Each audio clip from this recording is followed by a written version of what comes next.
Sounds good. Okay. All right. Hopefully the cicadas aren't too loud for you guys tonight. I like that sound. It's nice and soothing. It It's is. really loud out here, so they decided to set up a nest right up here in this tree behind me. Oh, So great. Good. yeah, it's gonna be excellent to find those little shells all over my yard tomorrow. So, all right. Well, we're live, so we'll go ahead and get started. Cool. Hey, welcome to the Killer Frogs, the podcast all about TCU athletics from the fans' point of view. This is episode 101. My name is Sean Fouché, and on tonight's panel, we have Ryan Zeller. Hello, everybody. We have Wes Phelan. Hey, guys. And Shannon Brazil. Hey there, everybody. Hey, we made it through that without any problems. The cicada said hi. Yeah, we decided, the first 100 episodes, we're going to change up the intro just ever so slightly, just kind of get through a little bit quicker. But how's everybody's week going? So far so good. I've had my dear friend Gary Goals here. Went to graduate school with my wife. He's been in town since Saturday. We've had a great time. Leaving tomorrow, I'm sad to say, but he'll be back. But we've had a great day. Today we went to a little winery here near Georgetown. I had some wine and some pretty good Mexican food. Now we're enjoying martinis and the KillerFrogs hour. So, cheers. Hey, very way to class it up there, Wes. Yeah. Well, you need it with me on there. So. And my week's been great. My oldest is a senior now, and we're starting to look at colleges. And first college was TW, which was fine. She's like, well, I was like, that's in Daddy's range. Like, they don't have a football team. So I was like, okay. And then so I was like, where are we visiting next Wednesday? Because we go to Wednesday. So she said TCU. I'm like, okay, great. So get a scholarship. Absolutely, yeah. So as we're my congratulations and my condolences. Yeah. So as we're there, of course, I'm wearing my TCU stuff, shirt, hat. I'm official. My wife's doing the same. So, people are like, we're gonna take it. You guys are alumni. We're like, yes, we are. And so the guys are giving a tour. We're like, we're enjoying ourselves. My daughter's like, you guys are having way more fun than I'm having. We're in Frog Fountain and all that stuff. We're taking pictures and. We're like, you're probably pointing everything out and going, hey, remember back in the day? Hey, remember back in the day? Hey, remember back in the day? We were saying back in the day that used to be there versus what's there now. And that's what we're saying. Like, this wasn't here, 18 years ago. But, they got to the part where it was 60,000 a year. And that's when I was like, the part where we were talking about working hard and scholarships and, why we're on you so hard. That's because of that price right there. Mm-hmm. Mama and daddy can't afford $60,000 a year for you to go to school. So either we need to pick it up this year or we're going to be TW where there's no football team. So are you? Come on. The great thing about going to a school without a football team is that she could still come Saturday to TCU and root on the Frogs. Exactly what I told her. And Wes, I have 3 more girls, man. I can't listen. I'm trying to live a life after kids, not be in debt. I've been there, done that. Yeah, I hear you, brother. Wow. But anyway, things are going good. My other girls qualified for Junior Olympics over the weekend. And so, which is 2. So hopefully, we got some scholarships coming from TCU at some point. But as of now, we're doing a lot of practicing, and those girls will be representing Texas and by the end of the month and nationals at Drake in Iowa. So that'll be awesome. Wow, great! Can't wait. Good deal. Ryan, how was your week? So that's my week. That was a good week. Pretty good. I'm excited about this week with it being the 4th of July. I love this holiday. We've already gone fireworks shopping, loaded up 2 grocery carts full of fireworks. It's also Mike's 40th birthday on July 5th. So we'll be tell Mike I outrank him by 1 year. It's my 41st birthday on the 5th. It's hard to say. 41st. Yeah. So. See, I'm older than both of y'all. I'm 42 and a half now. This is my half month. So. But we got the best birthday, man, because the fireworks are for us. Yeah, the fireworks tonight. Happy birthday. Very cool. We get a day off from work. I mean, what more could you ask for? So, yeah, we're looking forward. We took Thursday and Friday off from work, so we got about a 5-day weekend coming up, which nothing gets better than that, unless a cool front came in, But that'd be nice. I'll hold my breath for that. I could use a cool front right now. Yeah, you could. Open the refrigerator door. Yeah, not out here. Yeah. So we had a couple of things, a couple of questions that came across on YouTube. We tried to answer this one a couple of weeks ago. We had a viewer, Gary Conrad, ask us a quick question on YouTube. He said, you know, he's been watching us for a while, but he doesn't really know everybody's affiliation with TCU. You know, Shannon was just talking about how he went and did a visit with his daughter, and everyone's like, you must be alumni. Well, we're all alumni here on the show. And back on episode 99, the episode YouTube 8, Ryan West and I tried to answer this question. Unfortunately, that was the part YouTube 8. So we thought we'd revisit that here in episode 101, just kind of kick us off. So let's go ahead and get started. Wes, why don't you regale us with the story of your time at TCU and your affiliation with the school? Well, my affiliation started in 1955, which dates me pretty well, you guys. But I actually went to see TCU play Alabama, and we lost. But that was my first time I've been around TCU at all. I went with my grandfather. And it's odd that I even ended up at TCU. I was all set to go to Indiana University. I had a roommate. I had a room assignment. I had a lot of family history up at Indiana. My uncle played football up there, was an All-American. And I was just all gung-ho about Indiana. Then my mother just couldn't stand to see her baby leave home. So she talked me into staying home and going to TCU. Never regretted it, but that's when it all started. And I went there for both degrees. I was on like the 18-year plan. No, seriously. And what were your degrees in? Yeah, I got a degree in mass communications. Back then they called it radio, television, and film. And I basically I had a geology minor.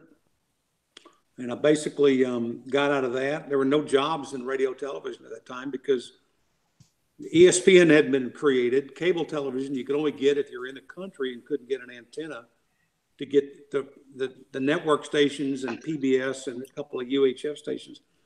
So there were really no opportunities out there. I was telling Gary at dinner tonight, I got on a call one Friday afternoon from a radio station in Amarillo.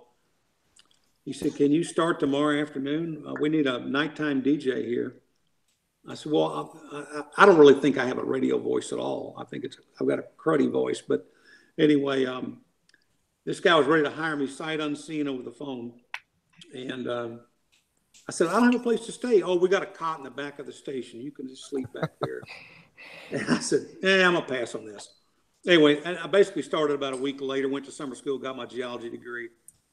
And that's my degrees are in, right? Mass communications, or at the time, radio, television, film, and then and geology. So, you know, having seen that first football game with TCU back in 1955, I became a fan and started going to all the games that I could, went to lots of baseball, lots of everything. I actually saw Jamie Dixon hit that famous shot against Texas, that three-pointer from midcourt. I was there, folks. That's awesome. I was there. And so anyway, it's been a love affair ever since. That's been my affiliation with them. And my wife got her doctorate there at TCU. We got married, and I talked her into going to TCU. She had an opportunity to go to Rice, which would have been, for what she does, a step up. But I said, nah, Houston, that sucks down there. Stay in Fort Worth. So anyway, she got her PhD, and that's where we met Gary. And you know, it's just so I've always been around the school. What can I say? Well, it's a great story. And speaking of witnessing historic athletic events for TCU, let's move to Shannon Brazil. Oh yeah, because Shannon was part of that historic football class that kind of kicked us off to where we are today. So Shannon, why don't you, for those people who maybe the millennials and the younger alumni who don't quite know exactly getting up there, right? Class's contribution is to the history of TCU. Why don't you let the people know? Gotcha. Yeah. I came in '97, and you know, like my man Wes said before, I had no desires to go to TCU. I mean, the program was terrible and had been worth anything for years. And so with me being one of the top recruits come out of DFW area, I thought I was going to Miami. But those things didn't work out for whatever reasons. And my choices got dwindled down to people giving me their word. And Pat Sullivan told me he would wait as long as it took for me to, you know, get my test passed and all those kind of things. So I started taking them late in the game. and that meant a lot to me. So that's what landed me over with a visit with TCU, and end up loving the campus. And the first thing they showed us was the girls sunbathing out there. So that was interesting. That's my first stop. Yeah, exactly. That's the first they drove stop. You past the beach. Right past the beach. And I was like, slow up. Really was. We're giving a false. It was a tiny hill between Shirley and another dorm, and it was just a hill, but all of the girls every day. It was awesome. Hey, location. However you want to imagine the beach or whatever they called it, that's I'll leave that up to you. But there was no sand or water or anything like that. No. Hey, you didn't go out there and lay around in a bikini. Don't ruin it. It was a beach to me that day. So, anyways, I get there, and our class, we go 1-10 that year, and but we always knew that we were in those games, and we along the way with losing, we were building something. We were building something special, but we didn't know it. We just knew our record reflected 1-10. And that one victory came against SMU, which was our rival at the time. And we celebrated like we had won, the national title, because we tore down goalposts and all that stuff. So that was a big game. We prevented the Mustangs from going to a bowl game because of that. On top of that, you're right, we did that. So that was awesome. But from that season, we put something together that off season, and got some new coaches in there. Gary Patterson, Coach Franchione, and the rest. We just took it one game at a time, and we're able to go to a bowl game, win 6 games, get into a bowl game. As we were talking about, played in the Sun Bowl against USC, which no one gave us a chance in hell. And they disrespected us. Matter of fact, we knew we could do it, but at some point, once we got there and saw them, life sunk in, the truth sunk in, like, oh, do we have a chance against these guys, right? They were just so much bigger than us. They looked like, it's like when you step off a bus or something in a movie scene, there's this little put together team, then there's this like team of gods, right? And so that's how I look. But here's the problem, which was on them. They disrespected us the whole week. Literally, we just got tired of hearing it, and up until the point where game day, we got into a couple altercations at some of the events that we had to do together.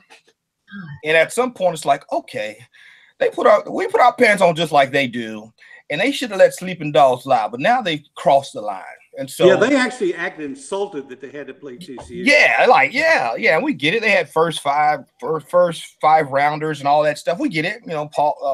Carson Palmer, the quarterback, and all that crap. But we've been a bunch of dog fights, and I think that all that 1-10 and everything, all the goals we made was perfect for the moment that we said, screw it. You disrespected us and pushed us to a point where we've got to fight back. And once we made up in our minds that we're about to go out there and kick the living crap out of these guys, before we knew it, it was 21-0 at halftime. How many? And so, because the announcers on television just raving about Carson Palmer and Chris Clyburn. How many times did you put Carson Palmer on his butt? I mean, you sacked him 5 times, didn't you? I'm going to tell you, it seemed like a lot, but here's the deal. We didn't really recognize, we didn't care about him, and and the crazy part about it, we were so zoned in. For me, it took me a while to even know who we just played and what just happened. The only one they were raving about is a linebacker who was going first round, but we chopped wood all day with that dude, and by the third quarter, he was tapping himself out. I guess he got to thinking about his money. He kept saying, I'm a first rounder, and the way these guys are chop blocking me, I better get out of here before I get hurt. Or otherwise, I'm gonna put my money in jeopardy. So he tapped out. But we went on to win that game, and from that point, we went, championship, won rings, got LT started blowing up. Our defenses started being ranked the top our last 2 years. I think we're in the top 5 our junior year, and by the senior year, we were top. We were the total defense, the number 1 defense in the country, on top of LT. Doing what he did, and from that point, TCU's been what it's been. I think they've only missed 1 bowl game since then. Yeah. We were, when we're on the yard, we're recognized as the group that started it all, and it makes us feel special. Makes me feel special. I love it because it's like a baby that you birth, and it goes off and matures and has a very successful career, you know. And so that's how we look at it. And it's been a blessing to see the coaches and see the program grow. Absolutely. Where we knew in that locker room when we were 1-10, it could go. We knew it. We felt it. We understood, and we just kept it together. If we didn't transfer out and fall apart, what could happen? And we all will stick by those words.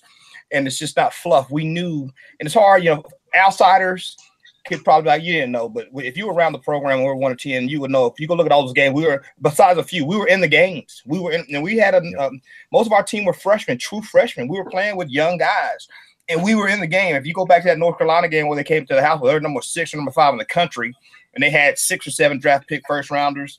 We was in that game up to halftime. I mean, we played the crap out of those guys, and they just came out and took it to us in the third quarter. But it was several games like that along the way. Yeah. But all those games made us who we were by our senior year, and I believe that because of that and what we had to go through, these guys are who they are today. And obviously with Coach Patterson running the ship over there, and he's been through some battles with us to get, you know, as well. So it's just been a beautiful story. I met my wife there. I got my psychology degree. I graduated in 4 years, had a 5-year scholarship. I started my master's with business in year 5, but the NFL draft and all that stuff got in the way, so I still need to go. I still owe some more time there to finish up, but I did start the process. But I'll tell everybody, man, I met my wife. Without football, without the game of football that I love so much, I would never met my beautiful wife, had 4 beautiful kids. And I thank God for the opportunity that TCU has given me and the coaches, and it's just been a blessing ever since, and I'm glad to be part of the family.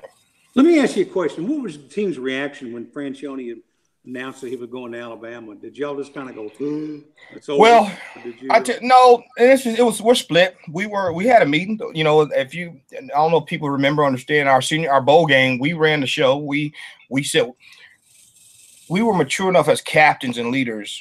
There's a handful of us to where we ran our own practice. We could have bolted out of there and said enough and went to hit the bars and all that stuff, which we did, but we did after the fact. But we had practice. We held practice. We ran the clock. We did everything as we needed to do it, and we did it on our own. And we had captains step up, but we knew something was wrong that week because Franchione had his phone on the practice field. He was doing things that were not him. He ran a tight ship, and as leader, we just kept.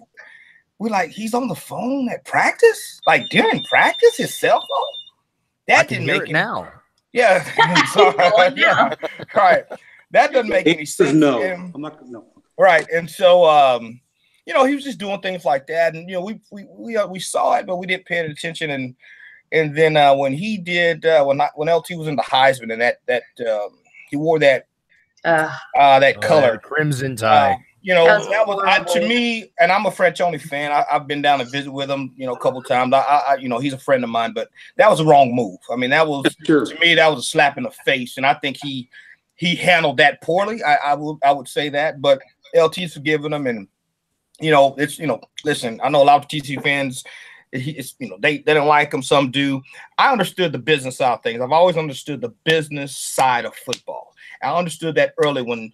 Behind closed doors, when you see a lot of people coming and going and you see the politics of the game, I knew right then and there, this is not just a fun game of football where you play football, they take your education. This is business. And there's millions of dollars around this business, even at this level.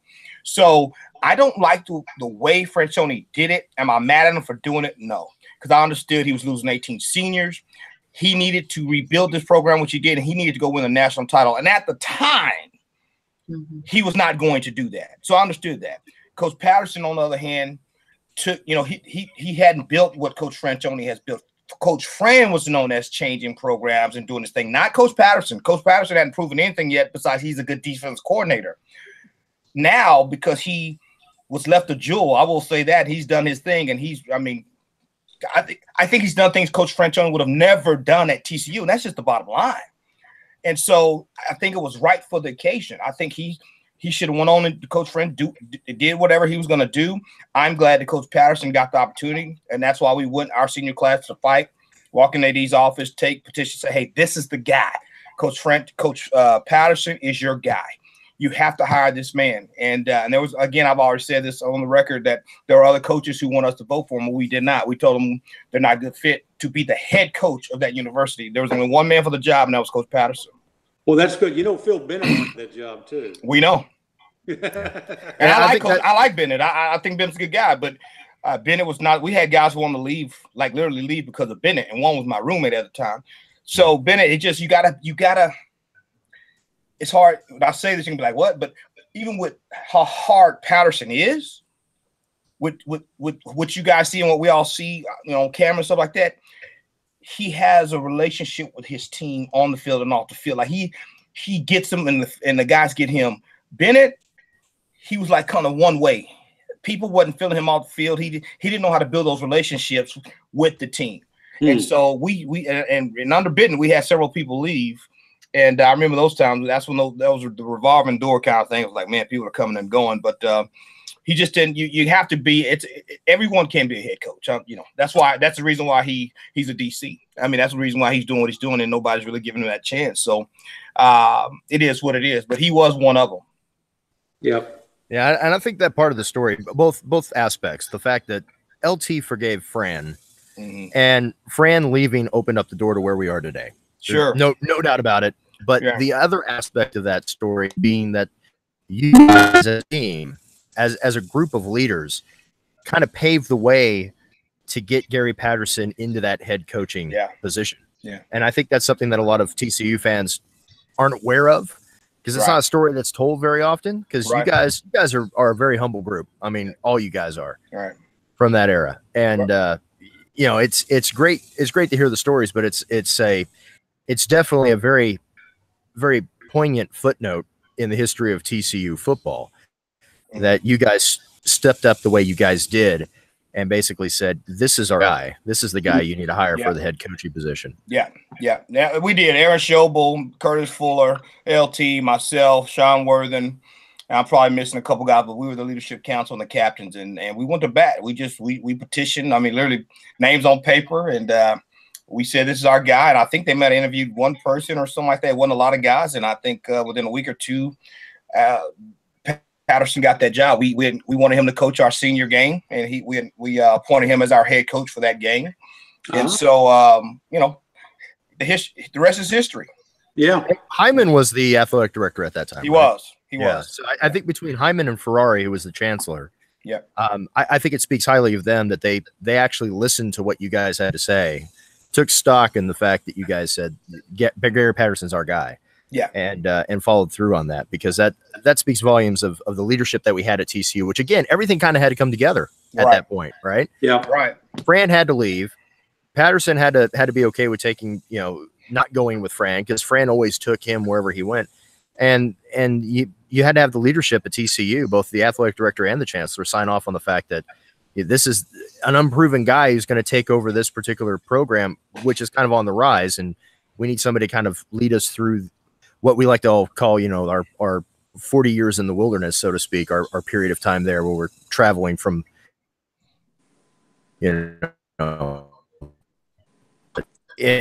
one that needs to be told, especially to the younger alumni who don't quite know it. Yeah, they don't understand what it's like to sit in the stands and watch Texas beat you 81-16. Oh. For like the 14th year in a row. I mean, I remember those dark days, and it was pretty sad. Yep. But Franchione turned it around. And you're mentioning some of the other candidates. Well, I know who a couple of the other candidates were. And we're lucky we didn't take them. One of them was Guy Morris, who was at Kentucky at the time, former TCU offensive lineman. And I know the backstory about that. I'm not sure the guy that told it to me would appreciate me saying it, but thank God we didn't get him. He lasted 2 years at Baylor, and now I think he's out of coaching altogether. And then the other guy was, they interviewed that guy who was a Southern Miss, Jeff. Oh yeah, that's right. Yep. The Golden Eagles. Yep. Right? Yeah. And he was kind of a hot coach at the time. Oh yeah, they beat us in that one time where we thought we were going to bust the BCS. Yep. Yeah. You're right. Before Boise got a chance to do it. And, but sorry to bring that up there. Yeah, no doubt. But we dodged a bullet with those other two guys. They hit the center of the target when they hired Gary Patterson and made him the head coach, because that was that was the right guy at the right time and the right job.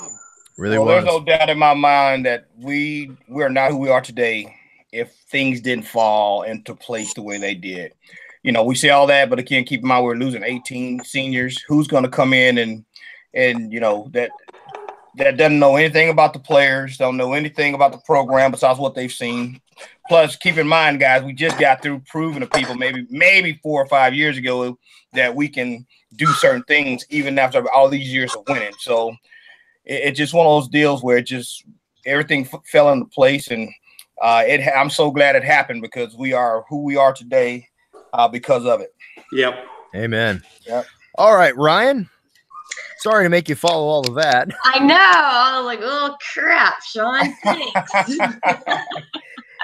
Oh, you got it. You're a part of those stories too, though. I was a little bit a part of that. Yeah, a little bit older, but my senior year at TCU was Shannon's first year. So that 10-1 season was my last. 1-10.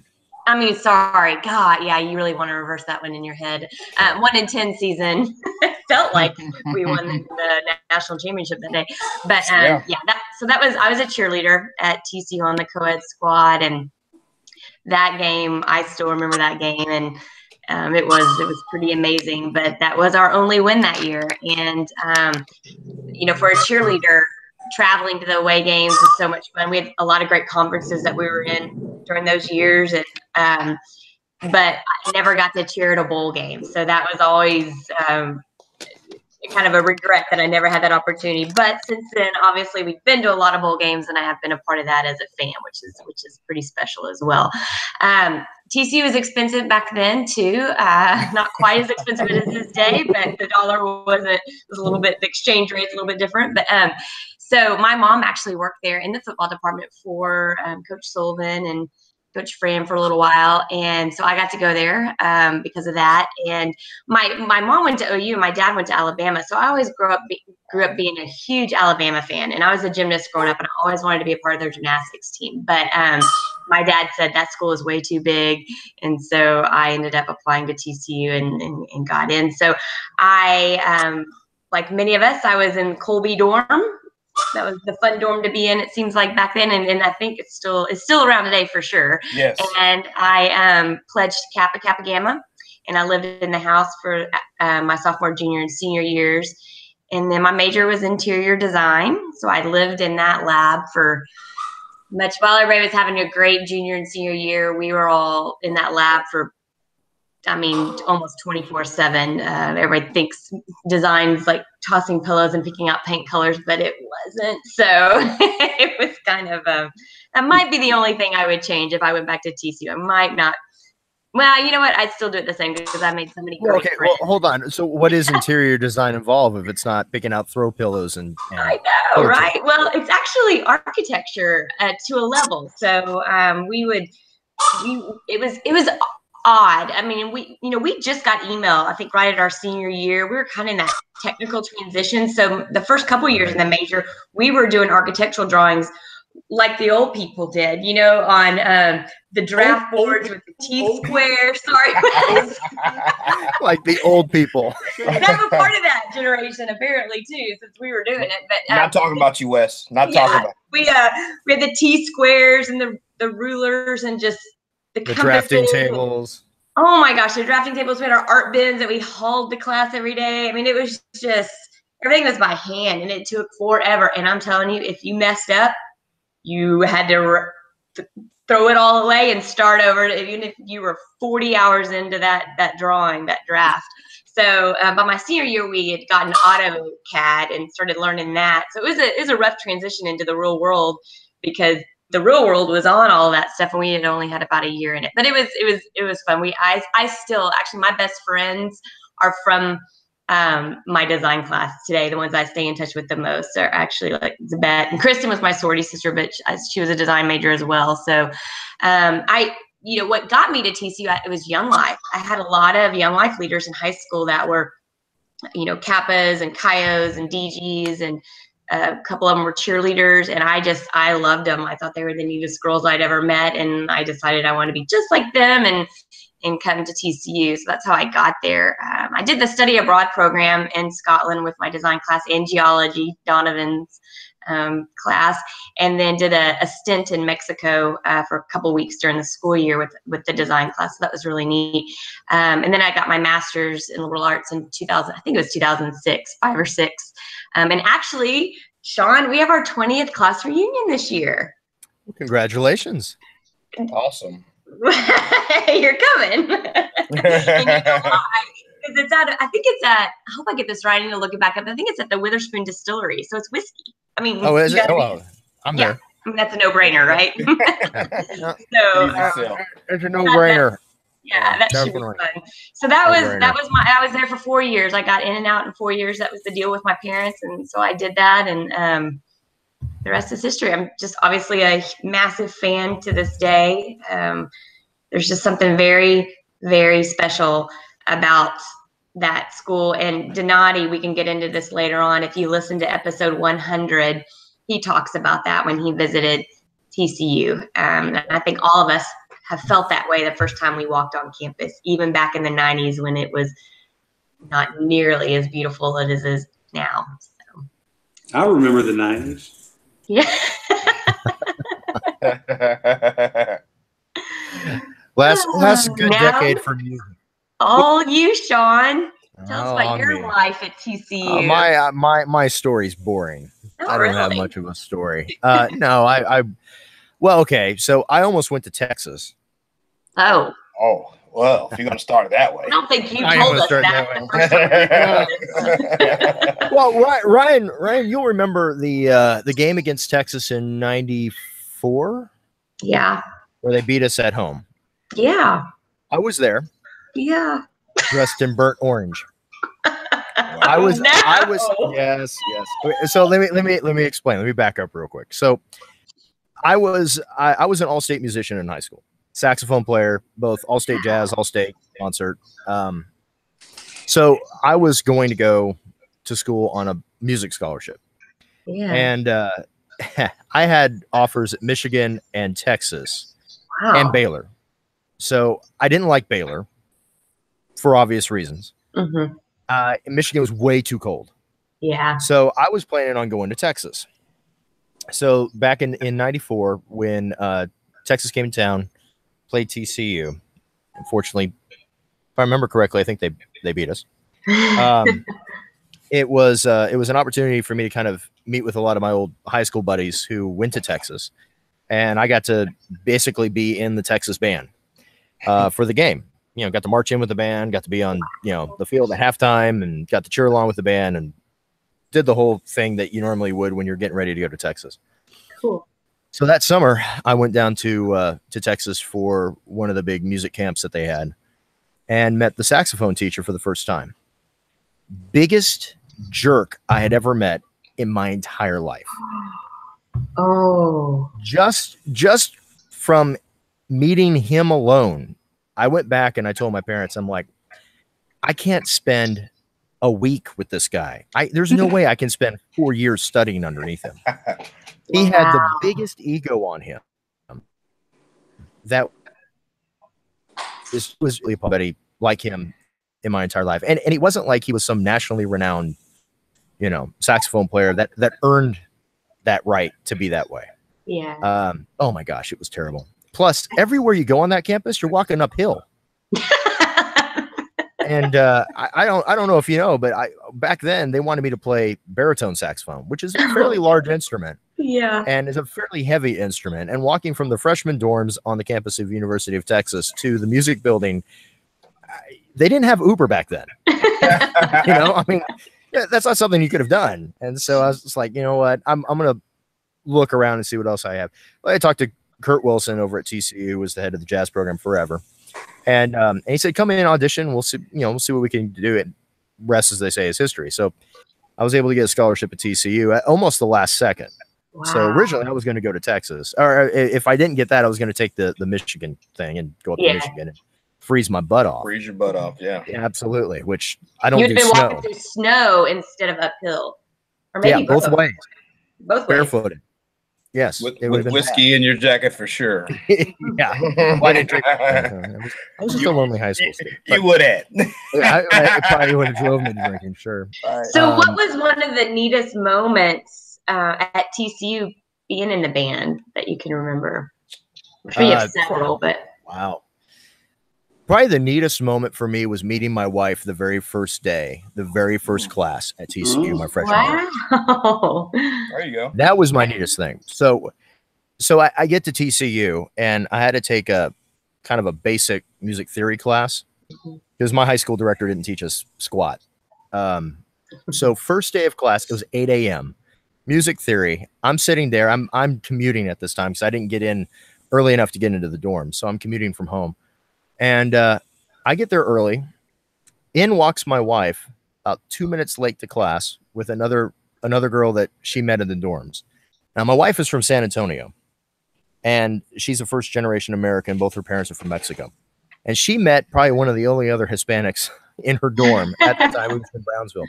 So they walk in, and they sit down right in front of me, and they loudly speak Spanish to each other the entire class.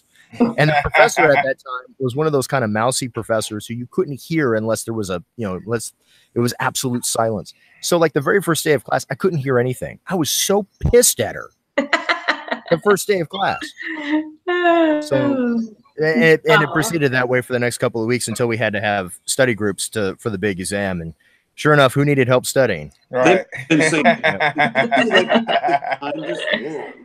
Yeah, but so yeah, we met first day, became friends, started dating late in my sophomore year, got married right before we graduated. There you wow. And yeah, so we just celebrated our 19th wedding anniversary. Hey, happy anniversary, brother! Yeah.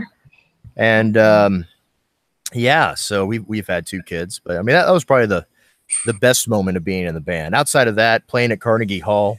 Playing in the Sun Bowl, being there when we beat Oklahoma. Yeah, in Oklahoma. We've done that a few times, haven't we? We have. But that was that one year. We got pelted with empty beer bottles. Yeah. It was like Philadelphia Eagle fans out there. It was terrible. The classic. Absolutely terrible. But it was fun. Yeah. And but yeah, I mean, probably my favorite memory back then during the band was probably also the Sun Bowl because Shannon, as much as the football team disrespected you guys all week, the band and the fans disrespected anybody who was wearing purple all week long. Well, I forget their band. I forget about that. I'm pretty sure you guys have. Talk about disrespect. Their band is like the stuff, right? So yeah, it's worse than the Stanford band. Right? Yeah, yeah. Didn't think about that. Yeah, it was bad. I mean, it was all week long. I think everybody from TCU got it from every possible angle for anyone who was wearing Trojan gear. Yeah, yeah. And but it was worth it in the end. But the payback on ABC. It really was.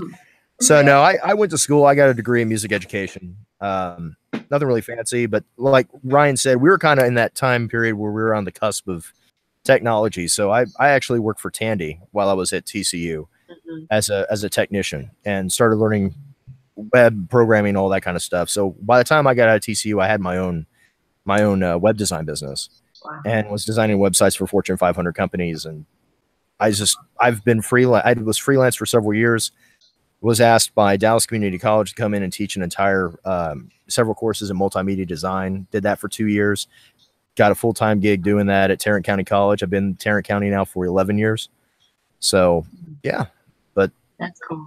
TCU is where it started. You bet. I got another question for you. So we could probably have a whole podcast on just the pranks that bands play on each other alone. Of course, my favorite one is when the SMU band dropped Winter Ride. The Ride Seats. So funny. So do you remember any pranks that y'all played on each other, maybe that we never heard about? Or do you need time to think about this? Man. There were a couple things that were done to the A&M band. Maybe that we can't actually verbalize on a podcast. I don't want to own up to anything. That's a good point. Yeah. All right. Fair enough. But we had our fair share of fun. Plus, we were part of that time. If you go back and okay, for you young alumni, there was this thing called the TV Guide, and it was a came book every that Sunday. it kind of explained to you what was going to be on TV all week long. There was no such thing as an online guide, so they had a section called Cheers and Jeers, and 1 week we actually won Jeers for the most obnoxious band in college football. Good job. We did, and we earned that. What were some of the things what were some of the qualifications for that title? Let's just say our cheering section, we had a very very witty group of guys that were very loud, very vocal, and especially when we're playing at Amon Carter, because they put us right behind the visiting team. That's smart. Yes. And there were several times I remember during my time where we got a visiting player so riled up, he wanted to come into the stands and fight us. Wow. And that was kind of our badge of honor. It was like, if we could get him so off his game, to come up and try to fight a bunch of band nerds. You're a little bit free to say it. Yeah, it's a good day. It's a good day. Funny. So, hey, you know what I just recently, that reminded me, y'all getting that award. I don't know if this is, I read it on Twitter, so I'm sure it's true, but but that TCU just won from, I guess they just got the title from Playboy magazine of one of the best party schools. Really? I know. I was shocked, but I was kind of proud too. You know, it's one of those. Yeah. So Shannon, Texas Wesleyan is looking pretty good right now, right? Right. Right. Yes. Yeah, no doubt. No doubt about it. Well, I know that they're ranked every year with beautiful people. I know Playboy or whatever has done whatever for years now, and I know we're always ranked 1 or 2 in the top 5 with whatever. Well, they actually forbid one of our co-eds from even being in that issue that they had. That was a big thing back when we were there. They were having they had a spread of like I don't know, co-eds across the country or whatever it was. And that was a big thing on campus. I remember everyone talking about that, and the administration was like, "You will not do this." Right. Yeah. I remember that. Wow. Yeah. Oh gosh. Huh. Times have changed. Right. No doubt. I don't know. Party school now? Maybe not so much. Yeah.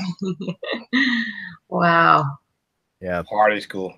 Maybe the best tailgating team there is, but I don't know about we're pretty tame and we had fun, but I have a blast tailgating. Yeah. I tell you what, TCU tailgating has evolved dramatically. With the 4-star show, you know. Yeah, that's a big show within itself. I mean, we could get a lot of great footage out of tailgating, which we do. Well, I tell you what, let's use that as a segue into one of the things we want to talk about, which is just kind of getting back to the last episode 100, when we had a discussion interview with athletic director Jeremiah Donati, and that was one of the topics we talked about. And we didn't get a chance to really discuss this after the podcast, but let's talk about some of the things he talked about during that interview. One of the things was moving Frog Alley because of the East Side construction. And that was something that I hadn't really heard a lot of people talk about, but apparently they're going to be moving that. If you remember last year, they started doing those kind of like, I don't know, catered tailgating area right in front of the Schollmeyer. Mm-hmm. Well, apparently that's where they're going to put Frog Alley now. So I don't know where they're putting that catered tailgating. They call it Tent City or something. Yeah. I'm just going to move towards the front Frog statue. Maybe. Yeah, that'll be interesting to see how they work that out. And then they're going to switch, which I'll be sad because our tailgate is usually where the bus comes in, both buses, the away team and TCU, and we always stand there and wave, and it's fun. But now it's moving off University. Yes, which is a better place for it. I agree. And then they're going to walk in at the front of the stadium, which will be really, really beautiful, actually. So look forward to that this year. And they moved the frog to the front of the stadium, so they'll all get to touch the frog when they walk by.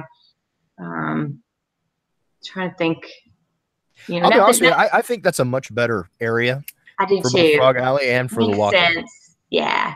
Wes, Shannon, what do you guys think? Well, I wasn't there for the Donati show, but it sounds intriguing. I like to see how they work all that out with Frog Alley, but I'm sure they've got a good plan in place, and it'll be fine. Yeah, I'm just trying to visually think, because I got the map of it in my head, and I'm trying to think how that would work. But I'm sure they're gonna figure it out. I mean, it's not gonna listen. It ain't gonna stop the show. I mean, our fans are gonna show up. We're gonna show up and do what we do best, and that's support our frogs. So, maybe a little hiccup. It's a growth issue, right? I mean, that stadium's gonna be, I mean, just beautiful when they're done with it. So, it's not a negative. I think we'll work it out. But I tell you what, people are gonna show up, show out, and do what we do best, and that's get ready to support them frogs by kickoff. You got it, brother. Well, one of the other things that we talked about with Donati was this transfer rule. And Shannon, I'm really curious to hear what you think about this. So the NCAA has made a change. Right. For those of you who haven't heard about this, just real quick summary. The transfer rule is now changed to where a student no longer needs to have permission to transfer, at least out of conference. Conferences can still make rules as far as interconference transfers, but they no longer have to go to a coach to get permission to at least start the transfer process. They just have to go to the administration and say, I want to transfer, and within 48 hours, the school has to put their name on a list of possible transfers, and then they're open to be communicated to by any coach across the country. Shannon, what do you think about this change? Well, it's some good and bad. First thing that comes to mind is you're going to have disagreements with players and coaches, right? Right. I just feel if they're not careful, and this decision may open up the door for this a little bit, for things not to get worked out between player coach when they come up. And you guys know sometimes it's hard things. I mean, especially after dealing with last year, some of the stuff we've heard lawsuits, and then we've had these talks several episodes ago. When you don't have to go knock on the head coach's door, defense coordinator's door, and work out an issue that you might have had at practice or whatever the case may be, and you can now just say, you know what, I didn't like what you said to me. I'm not getting any playing time anyway, blah, blah, blah. I'm going to go knock on this door, start the process. And here's the deal. Say you are getting playing time. Say you just button heads, but now you're a very key piece to our program, and all of a sudden you're out and nobody knew about it. I mean, I don't know how much the administration has to be upfront with the coaching staff as soon as they hear about it. I don't know the player privacy code. I'm not sure if there is one. I don't know, but to me, that's one of the negatives I see that could happen. Versus, you speaking to coaches' parents coming in, you having to go through it a different way, and then taking it to the school, or a coach granting you your release. If a player coach is really a player coach and he's about his program and the kid second, if a kid wants out, I would think doing it the right way, that coach will let the player out. I just think and see how this could get kind of sideways if it's not handled in the right spirit on how kids could now kind of take matters in their own hands without letting coaches know and do their own thing. With that being said, I'm glad the players have a voice, though. I'm glad the player can now, and I think you got to handle that responsibility in a manner of respect, because again, I've always wanted to. I don't believe in burning bridges. If I leave something, I want to make sure I'm in good spirits with that person, that school, that university. So when I do move on or something happens, then you're gonna give me you're gonna say, hey, just one a fit here, great kid, respectful kid, blah blah blah. So. There's some pros and cons to it on both sides. It's going to be interesting to see how it plays out. I mean, I'm sure we may find out this year. Yeah. Kids not getting playing time. Something's going to go on. I mean, I'm sure this is going to be exercised probably sooner than later, in my opinion. So, I hadn't thought all the way through until it happens, and I'd like to know all the rules behind it, like what's the true 1, 2, 3 steps of how this works. But initially, that's my first thought. With just when I heard, I thought about it, and then thinking on it tonight. So, let me ask. So, Sean, you were saying basically, if a player wants to transfer, he just lets the administration know. They put him on the list, and then make that list available to other schools. Yeah. So basically, there's going to be like a national registry. So it's almost coming like a waiver wire in baseball. You check out. Yeah, exactly. Yeah, exactly. So I don't know. how that list is going to be handled as far as public knowledge, or whether it's only going to be available to NCAA coaches. I'm sure people that are on that list, if it's only available to coaches, it'll leak out. The press will find out. They'll post information at some point in time, but I don't know. I didn't check to see if that list is going to be publicly available. But yes, they have to basically, the administration within 48 hours of being notified by a player that they want to transfer, that player's name has to be put on that particular list, and then that list is available to all coaches across the country. Again, though, conferences can make their own rules as far as transfer within conference. So the situation, basically what this would do, if you remember a couple years back, LSU prevented an offensive lineman from transferring to TCU. Right. And this goes to the heart of that particular matter. So player goes to the head coach at that time at LSU and says, I want to transfer to TCU. LSU goes, we don't like TCU. We're the better purple team. You can't go there. I'm paraphrasing. That's not exactly what it was saying. Yeah. You get the idea. And so that was an out of conference transfer. Well, before this rule, you had to get the okay by the coach to even have a possibility of transfer. That's out the door now. So now you don't have to get permission to put your name on the list to transfer out of the conference. Now, if you want to, if another school in conference wants to pick you up, the conference has the ability to say, you know, based on our bylaws and our rules, you know, we're not allowing players to transfer from like Alabama to Auburn, as an example. I don't know. I look at this. It's like a divorce. You know, you're divorcing yourself from that school, and I think you ought to give it every opportunity to work it out before you make that decision and pull this trigger and leave. You know, but again, we're talking about 18, 19, 20-year-olds. But so in my previous 7 marriages, you know, that number keeps fluctuating, Wes. but you know, seriously, you ought to try and work it out. I mean, Shannon was right. You ought to go to the coach and say, what am I doing wrong, or why am I not playing more? I mean, lay out a plan for me and try and work it out. But, you know, sometimes you can't do that. Irreconcilable differences, I guess. But well, I mean, I think we all know how some of these players are going to treat this. Sure. And Ryan, you have experience with coaching kids and young adults. How do you think, especially with this group of younger athletes that you've coached as far as gymnastics goes, how do you see them being able to handle that sort of responsibility?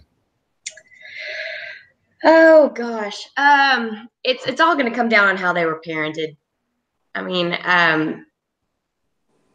unfortunately, everything does. How all the kids are acting these days. It comes down to how they handle these situations in their own home. So you're going to have a group of kids that has good character and will go to their coach, maybe not the head coach necessarily, but their direct coach, and have a conversation, and then from there go to whoever they go to on campus to do this process. And then you're going to have the kids that can't look anybody in the eye and sit down and have an adult conversation, and they're just going to go the backdoor route and leave. And you know what? That's fine. If that's we probably don't want that type of character on the team anyway, because they're not a team player. They're not acting. They're being somewhat selfish. And like you said, you don't always get to a school and it's not exactly what you thought it was going to be, or maybe the coach leaves. You know, there's always going to be reasons, financial reasons, family reasons that you may need to leave, and all those reasons are completely fine. But it's how you leave, like Shannon was saying. People can leave. It's how you leave, and I think it all comes down to parenting, and behind that, then it's going to come down to do the coaches respect the players, and do the players respect the coaches, and then it's going to be the coaching staff and the school. You know, how much respect is there? You know, if the kid comes straight to this, who do they go to? I keep saying the school, but you know who I'm talking about. I don't know administration. Administration, yeah, they go to the administration. Hopefully there's an unwritten rule that you follow, and I imagine different schools will have this set up that, you know, the first thing out of their mouth is, well, have you sat down with your coach? This is a big decision, and they counsel them through this. These are teaching moments for these kids. Don't just say, okay, check box, now we're going to get you out of here. They can leave, but let's counsel them and figure out maybe if this is a problem. You don't want to teach these kids, as soon as you have a problem, leave, because then they're going to leave jobs, they're going to quit teams, they're going to quit their marriage, friendships, and all of that. So, yeah, I think we all hope coaches are like Gary Patterson. I mean, he takes a direct kind of approach with almost a parenting kind of a role with a lot of his students and a lot of the athletes that are under him. And I think that 48-hour grace period I think is a perfect opportunity to kind of give them Yeah. and a little bit of life coaching and just kind of introspective, kind of, okay, well, what exactly went on here? And and hopefully the students aren't very standoffish about that if the institutions want to do that. Yeah. But I would think that's a smart play. If I were an administrator, I would certainly implement that kind of a rule. I would too. Definitely. You don't want to make any life decision like that. And it is a life decision that will put them on a different path in their life. They're going to marry someone differently, probably. They're going to have a different job coming out of school, more than likely, because they're going to change their whole setting. So you don't want to make any of those big decisions based on emotion. So. Exactly. Yeah. Well, it's I've seen it be truly like a divorce. I've seen guys go off and get a second chance at it and do really well and make it work. But I've also seen guys go and was out of that relationship or that situation just as fast as they left. So, which speaks probably to their character as well. But you have to be serious about why you're leaving. And the reason needs to be serious. Or why you go knock on that advisor's door and say, hey, I think I want to, take my talents or whatever to another university or whatever the case may be. So, again, it'd be interesting to hear from even Coach Patterson's standpoint what his thoughts is on it.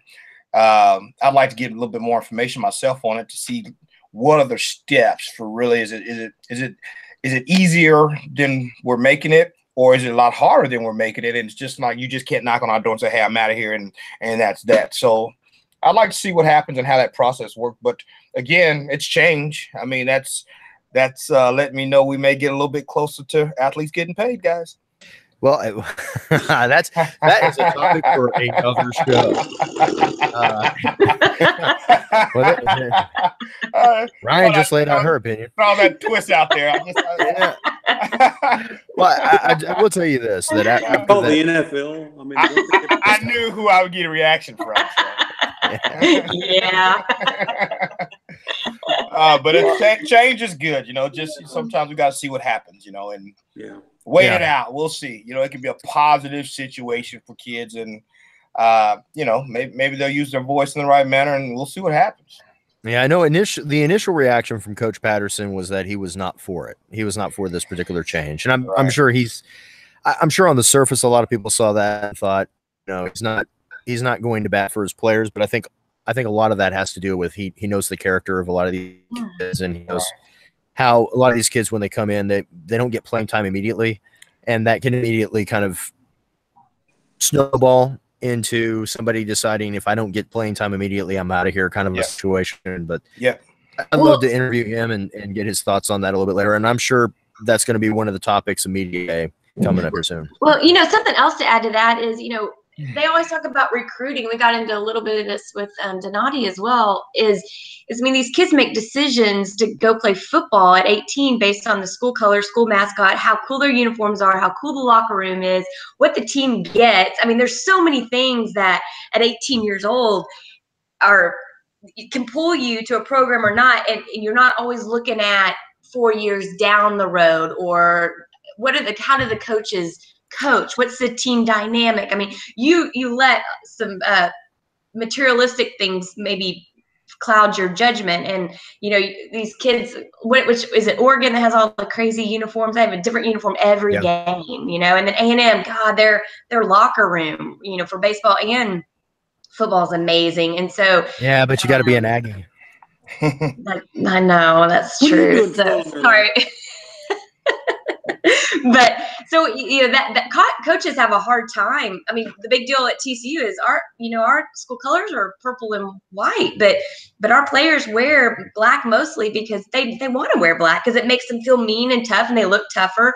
And so there little bitty things like that we alumni, I do especially get my feathers ruffled with things like that, but they mean a lot to these players, and the music that they play at the games, and all that kind of stuff. It all adds up, and it can sway players to want to be somewhere else. So. Right, and I know we're saying football, but it's all sports, and I just wonder. Yeah. I wonder if that takes away. I'd like to get their opinion on from all the coaches, but it just kind of takes away that open door policy thing too. When a coach says I have an open door policy and come knock on my door. Let's talk this through, you know, and whatever. But to me, that just takes that away, because they may have it, but now they have another door they can walk through if they don't want to walk through your door. Yeah. And I think everything should flow through the head coach's office, whether the player goes or a coach. You know, the player goes to their position coach, and that position coach walks him over, or he goes. But I think everything, I'm a little old school about that. I think everything should run through the head coach and then make a decision from there, because I've got to believe that the head man is going to do what's best for his school, but also do what's best for the student athlete. Sure. And that's all head coaches. So I'm going to lean that way when it comes to that piece of it. And with the rule, they get to transfer no matter what. So hopefully the school will implement a rule that says, you know, your coach got you here on scholarship. You know, he did a huge favor for you, and you owe him the respect to go to him first, and then we'll start the paperwork. Sure. Like, no big deal. So hopefully we'll see that. It'll certainly change the dynamic of a lot of coaching staffs. That's for sure. Yeah. The ones that aren't player centric, that are more program centric. You know, I'm the king of this mountain, and my word is law, so to speak. I think a lot of those coaches are going to have a rougher time with this particular ruling than some of the other coaches that we know are more player centric, like Patterson as an example, Sabian, those kind of guys. But overall, I think it's like you said, Shannon, it's the players get a voice, and I think that's always a good thing. But it's going to be interesting this season to see how it plays out. Yeah. Well, we are an hour in. I did one real quick thing. I do want to get everybody's reaction on the story that Donati told us at the end of episode 100 about TCU getting into the Big 12 when he went down to Austin with Chris Del Conte, unannounced, cold called DeLoss Dodds, and convinced him to get us into the Big 12. What did you guys think about that story? My favorite part was that Donati had to keep moving the car around campus to keep from getting a ticket or towed. And then after several hours of doing that, he gets a call from I've already wiped his name from my memory because he who shall not be named. From the equivalent of the Fort Worth Club in Austin. They're there drinking and talking. Yeah, at 4:30 and it's not even open. Yeah. And Donati's still trying to drive the car around campus and keep it parked. And my second favorite part of that story was, other than Donati saying that he almost ran the car off the highway when he said, "What time's our appointment?" And he said, "We don't have one." And you know, that's really hilarious. But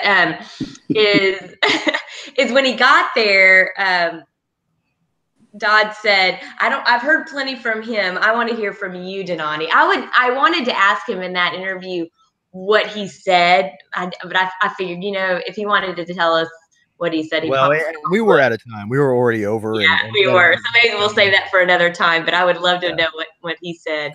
I think it's funny because DeLoss Dodds never got Del Conte's name right. He called him Del. Yes. Not Chris.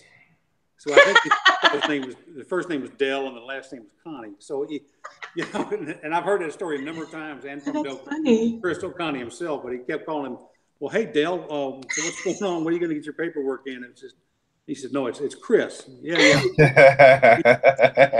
So yeah, very next sentence. Okay, Del. So what? Right, exactly. Hey, Del. Yeah. And now Del Conte is there as their AD. It's you know, and Donati's ours. It's crazy. It was kind of. I wouldn't turn down 1.3 million either. So no, you can't blame him. I tell you, of that entire story, the very end of it, when he was explaining, when Donati was explaining to us on this trip back to Fort Worth after that meeting, that had this fantastic meeting with DeLoss Dodds, and then afterwards, as Donati was telling us that he still talks with Del Conte constantly, and Del Conte's calling him up and saying, "Hey, how did we do this at TCU? What was it?" They've got such a great relationship that goes way back, predates TCU, and I think that was one of the things that a lot of Frog fans, when they got over the initial shock of Del Conte, you know, donning a burnt orange tie instead of a purple tie, which, by the way, Donati got all of his purple ties, which was nice. I think one nice thing that a lot of Frog fans pointed out is that, you know, certainly Del Conte is going to do what's best for Texas first. Obviously, he's paid by Texas, but we do have a very powerful AD in our corner if the chance arises, and there's another crazy conference carousel, that Donati can pick up the phone, and instead of having to drive down to Austin and cold call Del Conte, he can actually just pick up the phone and go, "Hey, Chris, let me tell you why TCU needs to be in." No, hey, Dale, let me tell you. Hey, Del. Yeah, there you go. Yeah, that's a very good point, Sean. Very good point. Yeah, he said that their families are really, really close, and that's pretty neat to hear. So, because it really is. Well, I think we're just a little over an hour long, so I think we'll end it here.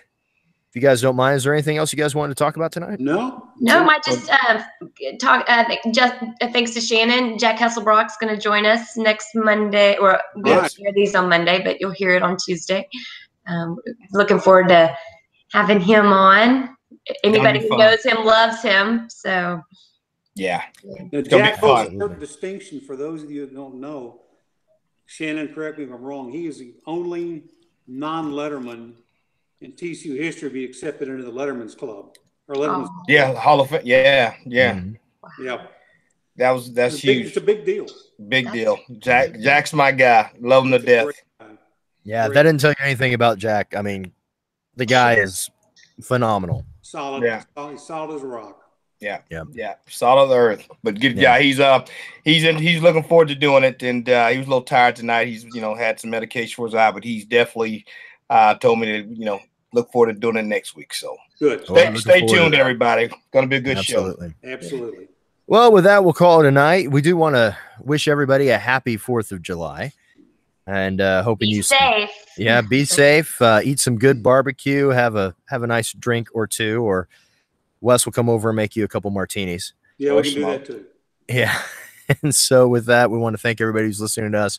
You can reach the podcast on iTunes, Google Play, and Stitcher, pretty much everywhere podcasts are found. You can also find us on KillerFrogs.com. Don't forget to find the latest frog news on FrogsWire.com. And with that, we are out of here. Want to thank everybody for listening to us again. Have a safe and happy 4th of July. Yes. With that, we come to the end of the podcast. It's time when we all get the frogs up and we get to say, "Go Frogs!" Go Frogs! There you go. Frogs. There you go, Gary. I like it. All right, y'all. You guys have a safe one now. Have a good one, guys. All right, guys. Have a good one.